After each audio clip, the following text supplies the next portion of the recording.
Hi, welcome to another episode of Look Ma No Hands. My name is Linda, and this is a podcast where I talk about what I'm wearing, what I've been stitching as a crocheter, what I've been reading. I'm an avid reader. I love reading. Typically I read in audio format, so a lot of audiobooks. That way I can stitch and read at the same time.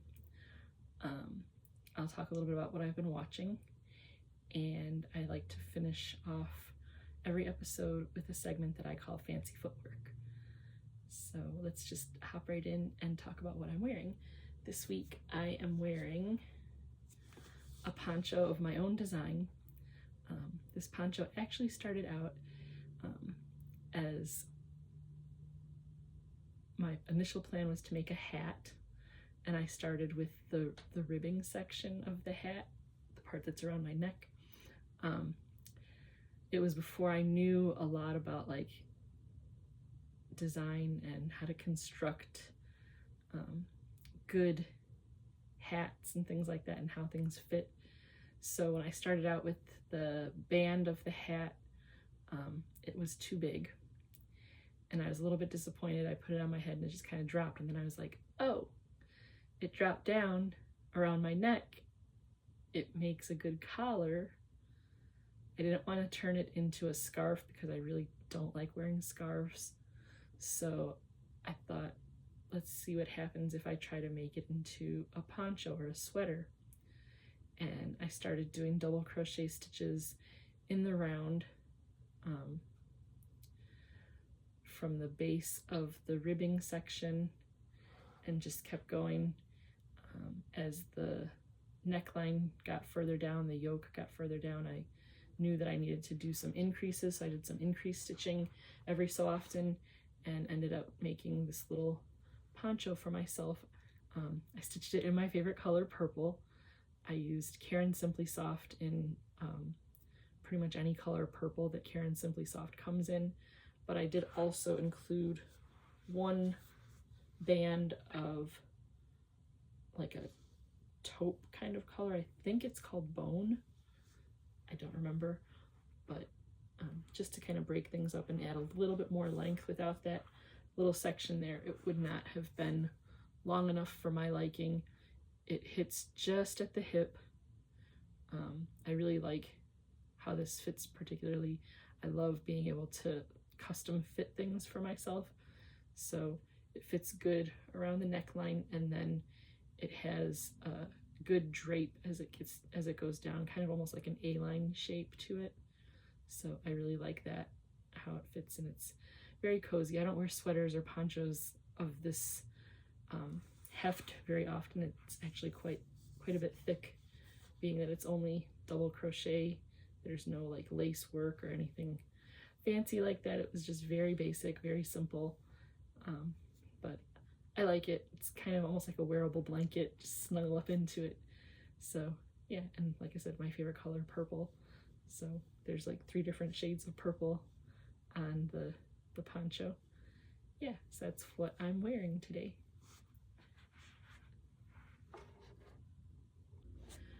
So this week I'm stitching a few more of the headbands like I made last week. As I was going through one skein of yarn, I realized I was going to run out.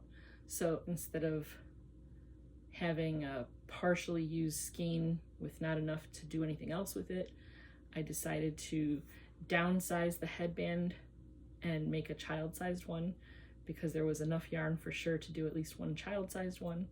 So I decreased the starting chain by about 5 stitches and made it about 3 or 4 inches shorter lengthwise, and ended up making a really nice little child-sized headband. So yeah, I have that one, and then 2 more of the same color with the cream color, another gray one, and then another thing that I made this week was, I think it's referred to as a bowl cozy, but it doesn't wrap around the outside of the bowl. It's more for putting in between bowls that you would stack, like the mixing bowls when you have like several different size mixing bowls. So it's a flat piece that almost kind of looks like a flower with like the flower petals radiating out of the center that you put inside the bottom of the bowl before you put the next one in. My mom asked me if I could make some of those for her with the intention of placing them between her mixing bowls to try and make it easier to lift the mixing bowls out of one another. So I made one as a prototype and waiting to hear the feedback as to whether or not it's something that she wants me to make more of, or if it was an idea that in theory worked out okay, but in practice didn't work quite to her expectation. So we'll see what she says. And then that never-ending picnic blanket that I'm pretty sure at some point I'm gonna have to say that it's done. It just feels like it's taking way longer than I ever intended. I know part of it is I keep going and finding new projects that are way more exciting to do than this monotonous picnic blanket, but I hate leaving projects unfinished. So I'm gonna continue to power through, continue working on this blanket.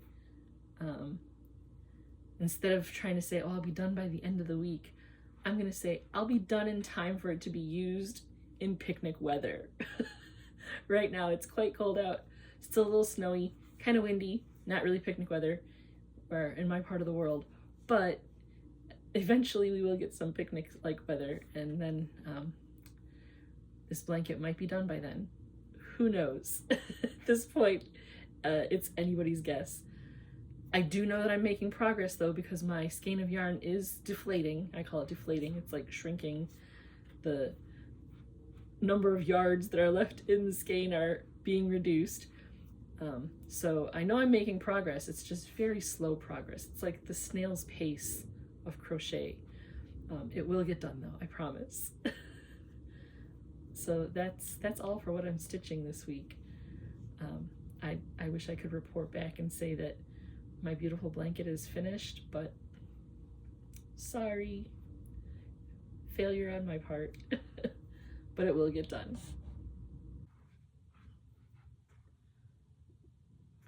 Okay, I'm gonna try something a little different this week with my crochet. I have my other camera turned on, as well as the kind of face on camera. I have two cameras running right now. So I'm gonna do some of my crocheting where I have a camera at my face and a camera facing the project, so that way you can see my expressions as I'm crocheting, and maybe I'll even like chit chat a little bit. You might hear some sound in the background. My husband is down in the kitchen. Whoops, that didn't sound good. My husband's down in the kitchen doing some dishes and getting things ready. We're baking a ham for dinner tonight. So he's downstairs working on that while I'm up here making videos. So if you hear a lot of clattering, that's what's going on. Yeah, so I'm gonna go ahead and work on my project. I will not be looking into the camera because I can't look up and crochet at the same time. So yeah, my husband Rick is awesome in that way of doing some of the household tasks that take me longer than it takes for him to do. And he is such a good cook, so I will not get in his way if he says he's gonna cook. Yes, please. Because he is just that good. I lucked out with that. He had taken some culinary classes when he was younger, and so when it comes to like soup, gravies, sauces, like he is the man.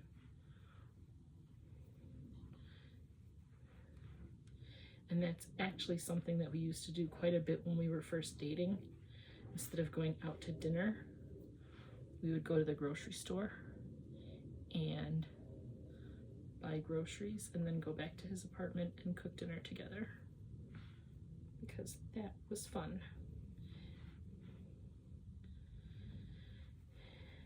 And so that's kind of almost like the foundation of our relationship, is cooperating in the kitchen to make really good food.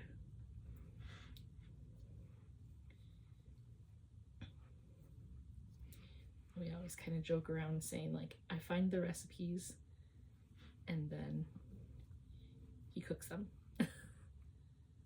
But oftentimes I sit in the kitchen and hang out while he's cooking.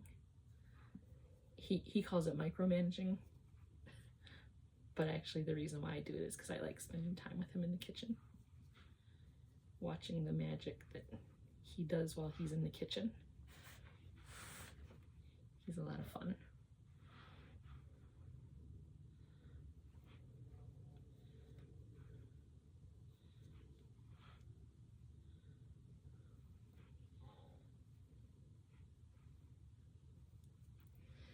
And I'm sure if that clattering came through in the beginning, he felt really bad because he knows I'm recording videos, but it's okay.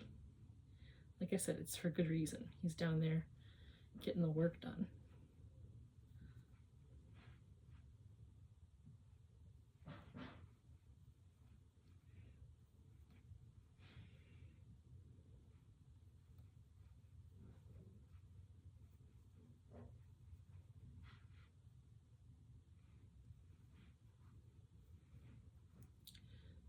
So in the comments, go ahead and tell me if you like to cook or bake. We do a lot of baking together. And that's one of those things that I definitely step in and help him with, because the important thing that my grandma taught me when we were kids and she would bake with us is baking is a science, it's chemistry. If you don't follow the formula, it won't turn out. Cooking is an art. You can do a pinch of this and a dash of that, and it turns out just fine. But if you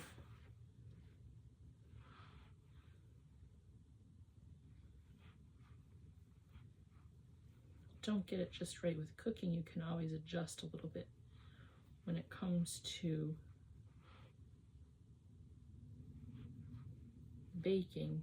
If you're off a little bit on the time that you cook it, or if you didn't put enough salt or enough fat, then it throws off the chemistry and it's no good.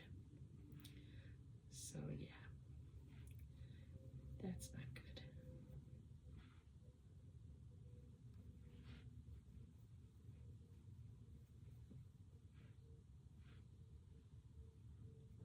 Oops.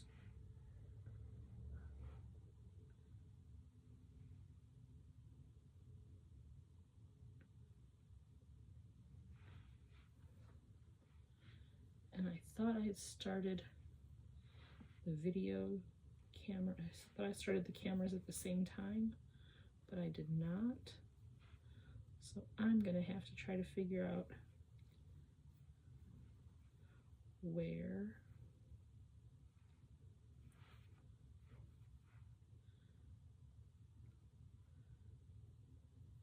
to splice them together.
try to do some magic in the editing.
Like I said, with this blanket, I feel like I have been stitching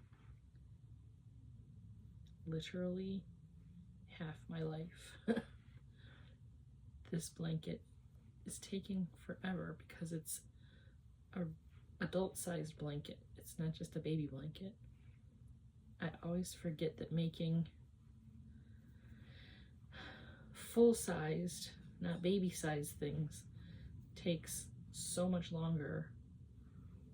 I mean, obviously, logically, I know that, but the time and effort that it takes to do it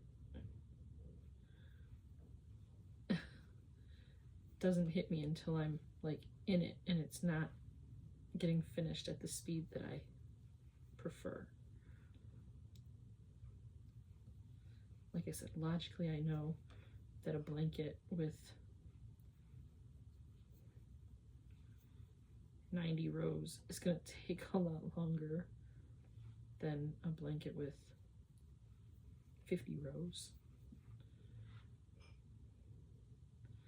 A blanket that's big enough to cover an adult-sized body is going to take much longer to make than one that's going to cover a teeny tiny baby. I just really prefer those down and dirty quick projects that take like a week.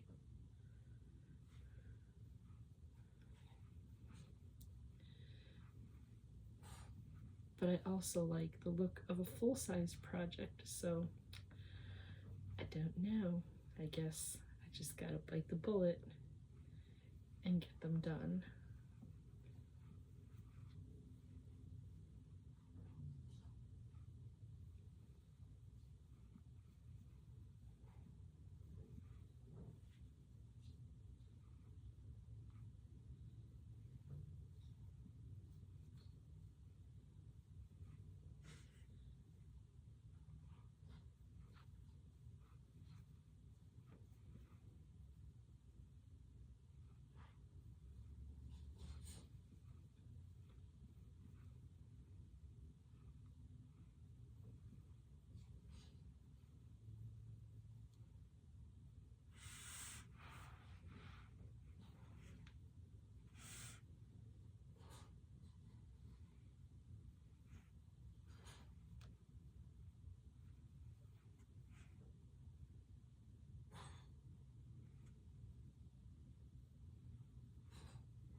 I guess with the background noise, you can know that real life stuff happens in my house.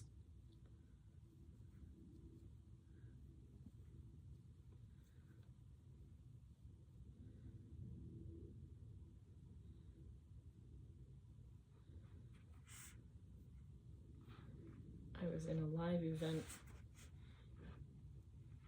with some other content creators, one of which was Craig from Fiber Spider, and he said, "Why did you turn the audio off on that one video of you crocheting?" And I said to him, I'm kind of self-conscious about background noise. I don't live alone, And sometimes the background noises are not noises that I want made public. But today I think I'm safe. The background noise that's happening is just normal household stuff. I mean, I guess technically the noises that I would be embarrassed by are normal household noises too, but they're not really noises that I want made public. So I can handle the clang and clatter of dishes in the kitchen. Those aren't embarrassing.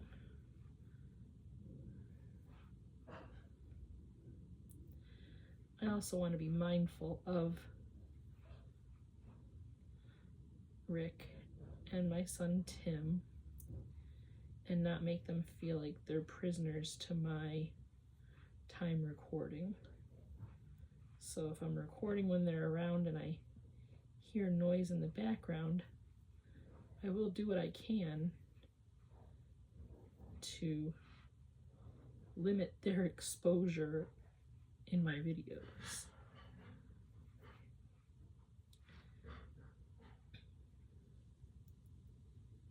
I'm just checking to make sure that I'm following the pattern correctly, because sometimes when I start talking and stitching, the stitching takes a back seat and I get all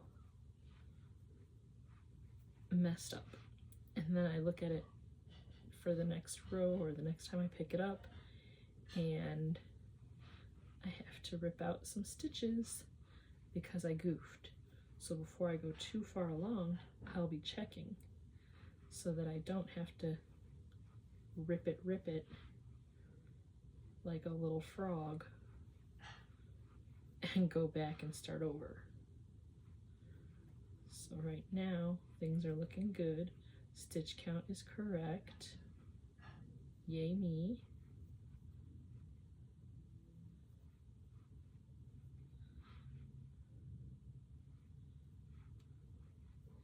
Stitches are in pattern.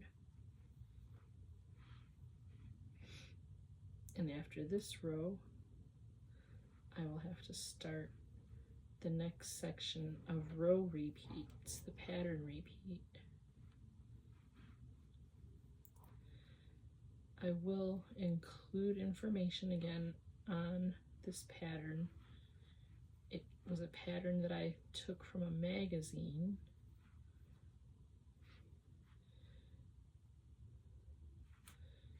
I believe you can still get the print copy of said magazine.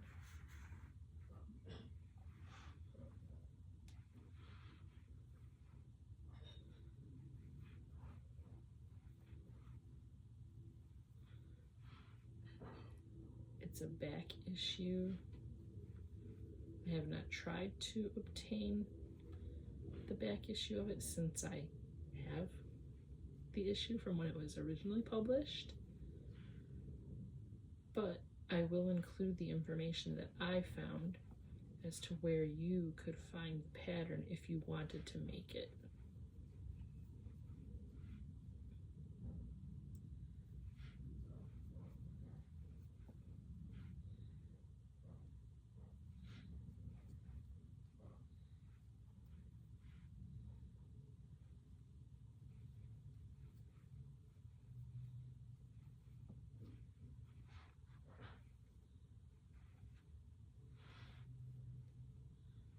Do just a few more stitches here, and then call it a day. I do have every intention of finishing this, because when it's done, it does look really cute.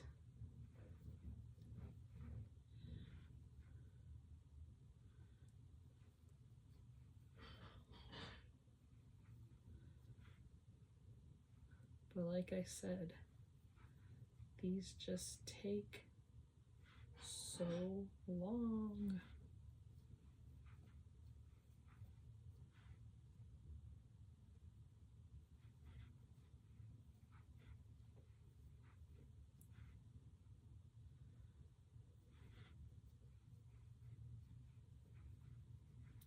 I would love to know if you like this split screen deal.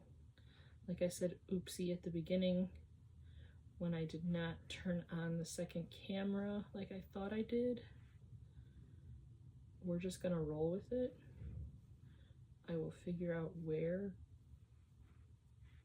in the face shot camera I realized I didn't turn on the action camera, and we'll go from there. I'll split the screen at that point.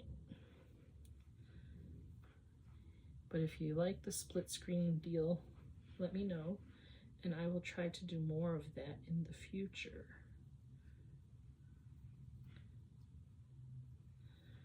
I'm just learning as I go here when it comes to making videos and trying to be more creative with my content. And I'm sure as I do that, I will continue to make mistakes and look like an amateur until I'm not an amateur anymore. So yeah, we'll keep going with that. And I will laugh at myself when the opportunity presents itself, and I will just push through, because the only way to learn how to do it right is to do it wrong. I mean, obviously not intentionally, but there are going to be mistakes and bumps along the way when I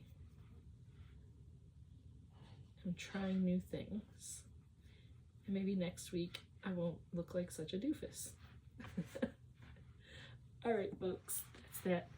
I'm going to go ahead and end it here for this segment and continue on with the rest of the video. Thanks for watching.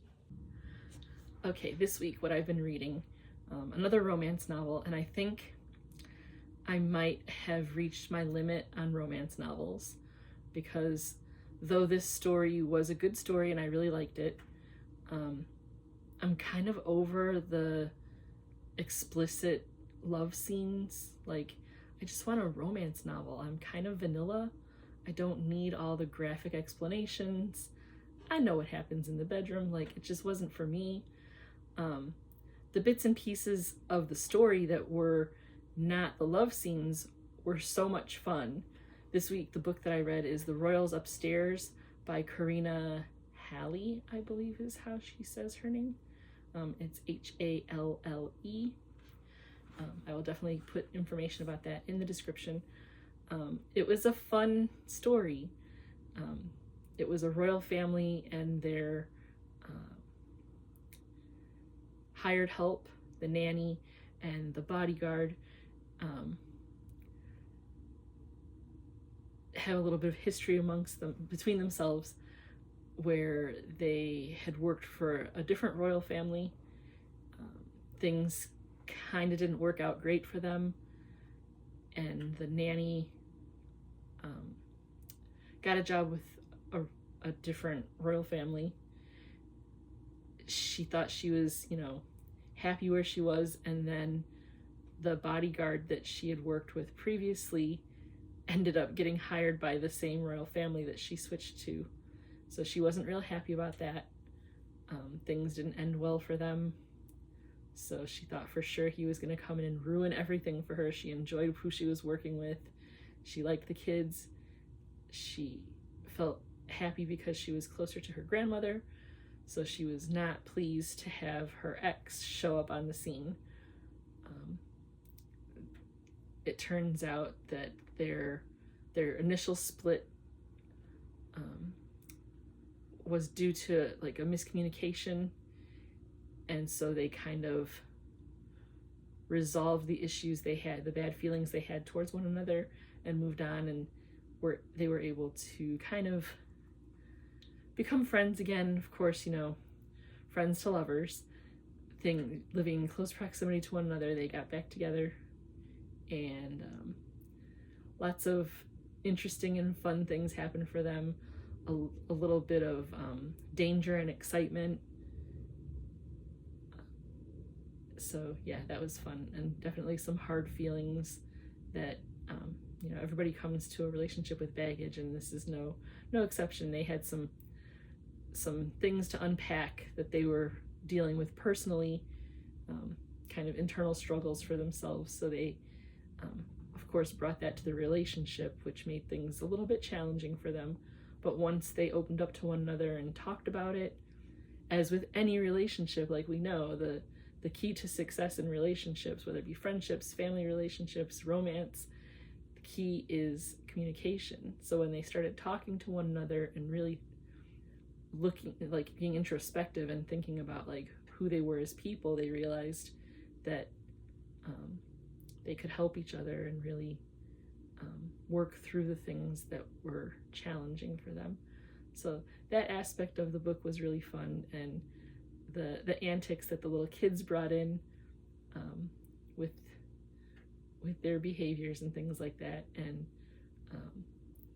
the royal family and all of their personality quirks, everybody really worked out great together. I really enjoyed the character development in this book. It was good. I think I'm kind of over the romance stuff right now, which leads me to my next book that I read, which was XOXO Cody by Cody Rigsby. Cody Rigsby is a Peloton coach, instructor, I guess. I don't know what, I guess they call them instructors, right? And he was also in Dancing with the Stars a few seasons ago. And so he wrote a book kind of talking about relationships, and I wouldn't necessarily say romance. Some of his advice that he put in the book is about romantic relationships, but he talks about his relationship with his mother, his relationship or lack thereof with his father, who passed when he was 3. Just a lot of things that he kind of unpacked and talked about, and he's very open about like mental health and the importance of talking to all the right people, whether that be a mental health professional or just having, again, good communication with your friends, your family. He talks about his chosen family, which I think is a really great thing to talk about, that sometimes, family relationships may not be healthy and good for you, but people do come into your life that really do care about you, and they want the best for you.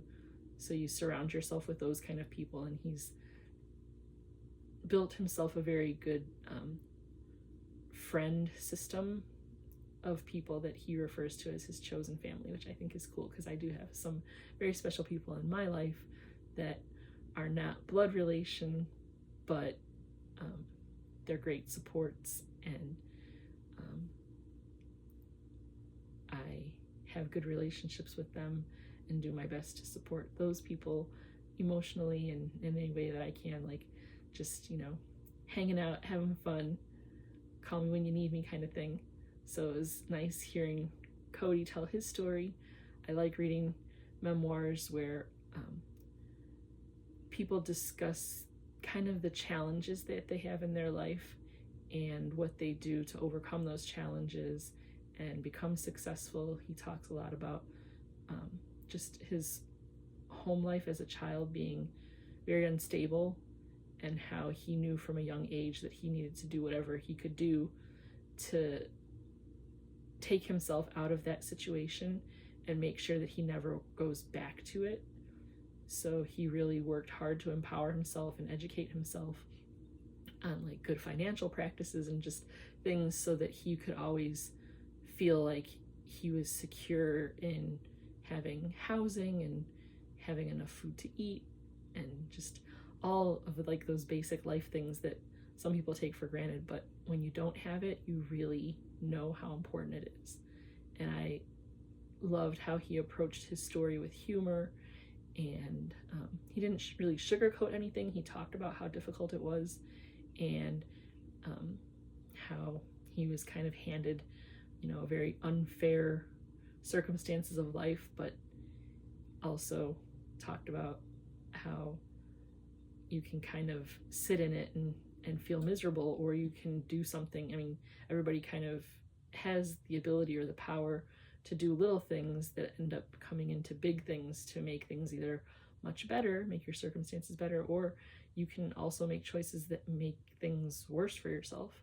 And he chose to continue to build on the better and make a really great life for himself, and always realizing that like things are good now, let's go to the next thing and the next thing, because every time you keep moving forward and going for more, you know, you can definitely get those things that you're looking to attain. You just got to keep taking those little steps in order to make little changes that can add up to big changes. And I didn't really know a whole lot of anything about him, even though I think I did watch the season that he was in with Dancing with the Stars. He just really has like a great energy and a great spirit. So this book was very enjoyable to listen to. He was the narrator, or the person that voiced the book. There wasn't an actor that read the book on his behalf. So that was fun just to kind of hear his story in his voice. And this week, I'm also reading Here One Moment by Liane Moriarty. In this book, I'm only about halfway through, but I definitely am enjoying this one. It's about passengers on a plane who are approached by a psychic, and she approaches each of the passengers and tells them the age that they will be and the manner in which they will die. And that's pretty much all she says to the passengers as she walks down the aisle past them. The thought of that, like, how unnerving. You're on an airplane, the flight was delayed, so these people are all kind of on edge because they're all in a hurry to get to wherever they're going, and you're at the mercy of the airline, you're at the mercy of the weather, and then another passenger comes and tells you that you're gonna die by drowning when you're 34. Like, and each person had like a different manner of death and different age. Some of the ages were, you know, quite young. There were child passengers on the plane, and the woman was even approaching the families and telling them when the children were going to die, and how they were going to die. Some people were like, yay me, I'm going to die when I'm 95. So they weren't unsettled by what she was telling them, but there were some people that were quite perturbed by her predictions, as would anyone. I think in that situation I would be like totally freaked out. There were people in the story that some were quite skeptical. They were like, I don't believe in psychics, I don't believe in clairvoyance, and like all what she's saying is just a bunch of hogwash. I'm not taking into account. But then in the back of their mind, they're thinking to themselves like, but what if that is true?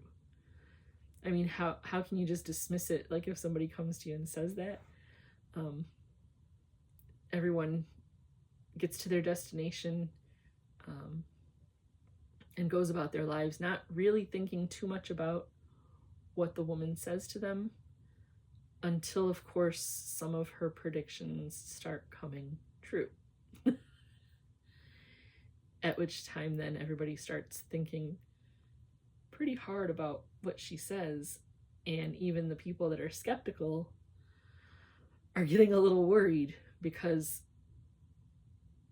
the things that she's saying are coming to fruition, and that's unsettling. So like I said, I'm only about halfway through the book, so I don't know exactly what happens to all the passengers on this plane, but it'll be interesting to see how things pan out. Each of the characters that gets their prediction continues to live their life with this knowledge, and just think, like, if you had knowledge of the age that you're going to be when you die, like, would you change your behaviors according to what the prediction is? And is there a way to cheat death? It's kind of like that movie Final Destination. Like, everybody that dies in that movie, like, they think they cheat, some of the people think they cheat death, and then it turns out that they still die. So, and I mean, we all know that we're going to die, but to know how old you would be when you do, like to have that knowledge going forward, would you change anything?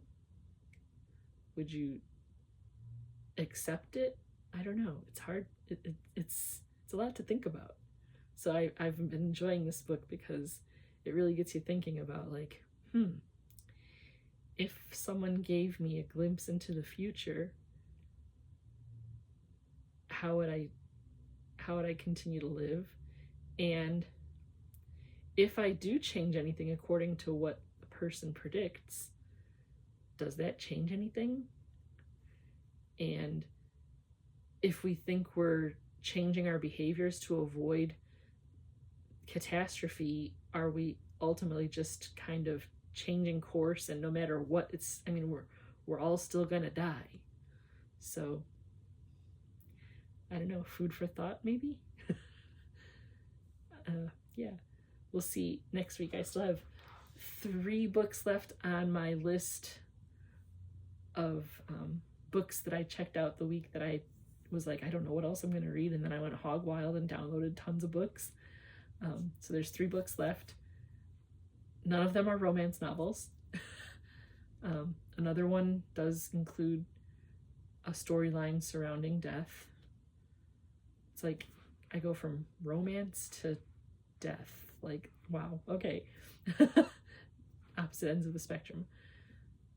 I believe there is either a young adult or juvenile novel in there. So yeah, it'll be interesting to see what I come up with for what I'm reading next week.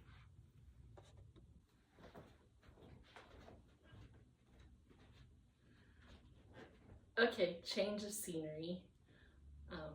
Right now I'm in the living room, and as you can see, I have the vacuum here. I refer to this as the Beast. I have more than one vacuum in my house.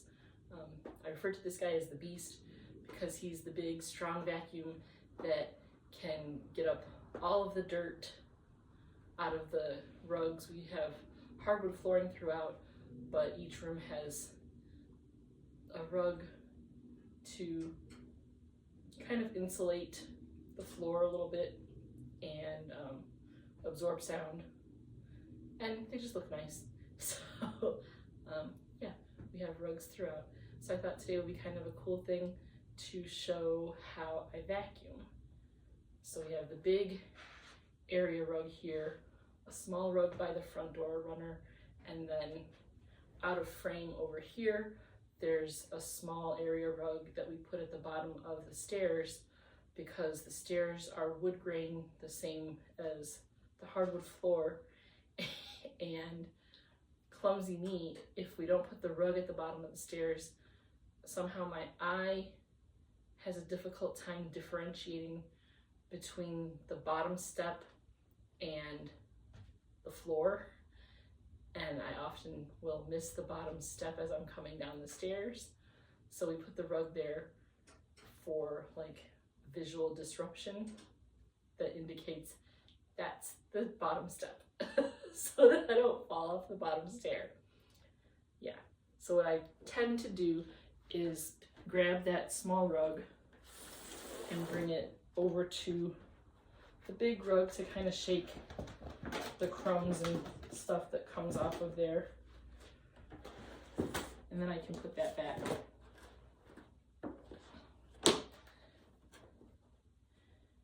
And I'm kind of uptight. I want to make sure I get it back in the right place. So get that going. And then I take down the cord. My husband is nice enough to bring the vacuum upstairs for me because the Beast is heavy. So I have the cord, and it looks like it's getting all tangled. So I'm gonna come over here and figure out where the tangle is. The outlet is over here out of frame.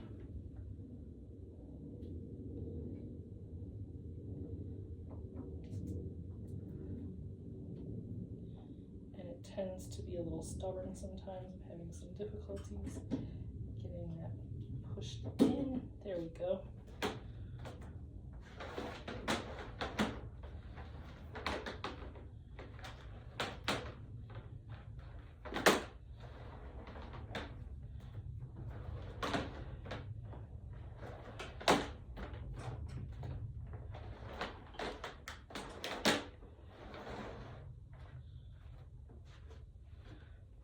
And now you're going to have all the noise of the vacuum cleaner.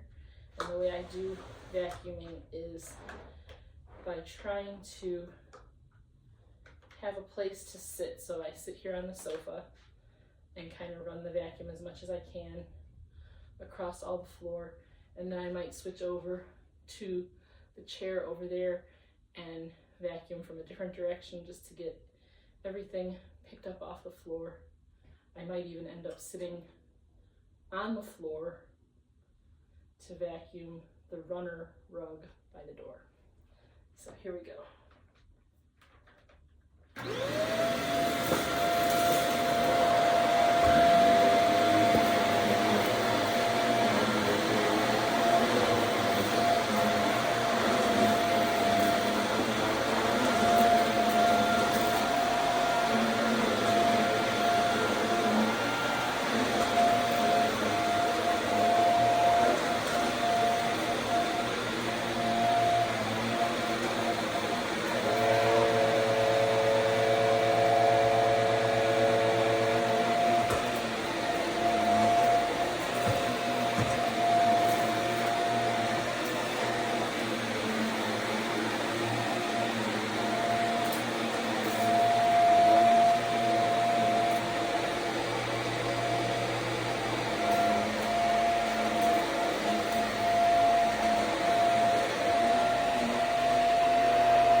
So now the vacuuming is done. All right, hope you enjoyed seeing a little glimpse into more of how I do things, and there's that. Okay, real quick, I forgot one important step of vacuuming, which is winding the cord back up so that it can get put away properly.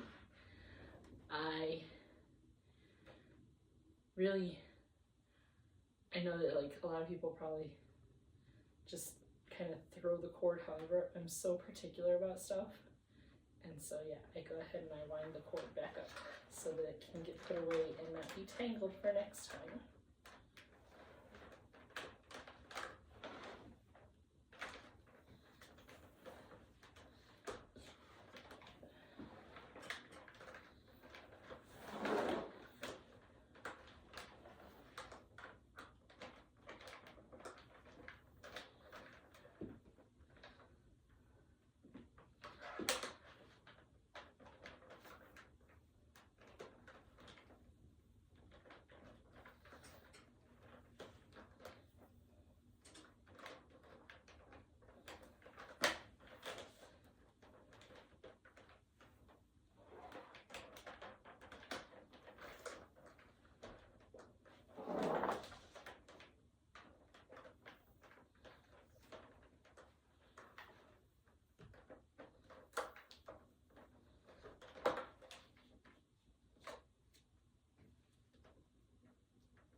Okay, now I'm done. So this week what I've been watching is pretty much all the same shows as previous episodes. The comment that I have this week about Extreme Makeover Home Edition, they wrapped up season 1 with the second part of the 2-part episode where they were building the wellness center for cancer patients, and that was, I think, a really great ending to the first season. I think it was just very enjoyable to watch the hosts of the show just have like such an emotional connection to the project. You could tell that they got a lot of joy out of styling and creating the home, basically, I guess you could say, the home away from home for families in need during their treatment. So yeah, it was just a really great way to end the first season. Like I said, still enjoying all the same shows as previous weeks. I'll list all of that in the description, but don't really have anything new to say about any of them. I'm enjoying, you know, how the storylines are progressing. On General Hospital, there was a temporary recast of one of my favorite characters, which, oh, that burned me. I was so annoyed that they couldn't push pause on those storylines until the original actor could come back and fill his role. Some of the best parts of the story were kind of ruined because it wasn't, how I say, the real Lucky. I kept calling the substitute actor playing that role as, that's the unlucky, he's not lucky. I'm like, I know that's so, like, super juvenile, but I just love Jonathan Jackson in that role. And so when they had to temporarily recast it, it was like, ugh, no, it's not working. You know how when you just get an attachment to a character, and the actor that has played that character for so long, they brought him back. I was super excited for that. And they had to temporarily recast it. It was like, no, don't. But he's back, and so things are good again. All is right in Port Charles. I decided to watch an old movie this week. My son and I typically try to sit down and watch something together in the evening. So we turned on the movie The Cutting Edge, the 1992 version, not the remake version. He doesn't like the idea of watching romance stories, but I told him, no, you have to watch this one. It's really good. It's like, it's a sports movie. You know, the hockey player, the figure skater. He's like, figure skating? I said, but no, you have to watch it. You have to watch it. So I convinced him. He complied. He agreed with Mom. Yes, okay, I'll watch this movie. And he enjoyed it, begrudgingly. He was like, okay, that actually was kind of a good movie. He goes, romance stuff aside, ugh, gross. The storyline of like the rags to riches and like all of the feel good, like, you know, sports injury, you'll never come back from this. Then he changes sports, he's like, okay, I can get behind that. Like, it's okay, it's good. So we enjoyed that. He liked the character of Douglas in the story. He says that he was quite funny. I'm like, yeah, he was kind of a jerk, but I mean, he did have his moments. So yeah, that was a fun mother-son moment for us. And then he convinced me that I have to start watching Pop Culture Jeopardy. We watch Jeopardy quite a bit together. So he said he enjoys Pop Culture Jeopardy because those are all the answers that he actually knows when we watch Jeopardy together. So yeah, he was shocked at some of the random pop culture things that I knew. Because some of the things are even like out of my time kind of thing. But I told him pop culture, history, they all kind of like mesh together. So yeah, I'm like, how could I not know about Madonna? Like, duh. So we were watching Pop Culture Jeopardy. It shocks him when I know pop culture things that are more related to like what he considers like his time.